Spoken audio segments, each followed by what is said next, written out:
అవసరాల కోసం ఇల్లు కట్టుకోండి, తప్పులేదు. 5 ఇల్లులు కావాలా నీకు?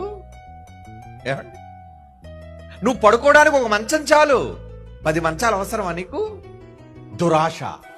దురాశకు పోతుంది ఈ ప్రపంచం.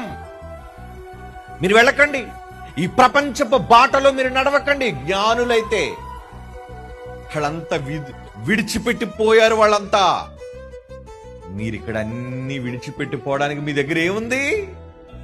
ఏసీ లోకాన్ని విడిచిపెట్టేశాడు. ఏం సంపాదించుకున్నాడు చెప్పండి? నక్కలక బొరియలు, ఆకాశ పక్షుల గూళ్ళు.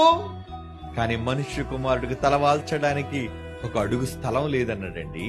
అదండి ఆయన సంపాదించుకున్నాడు. మరి ఈరోజు ఏం మిగిల్చుకోవాలనుకుంటున్నారు చెప్పండి? ఏమి దాచేయాలనుకున్నారు చెప్పండి? మనిషికి పిచ్చి పట్టిందండి. ఈ లోకం అనే పిచ్చి పట్టింది.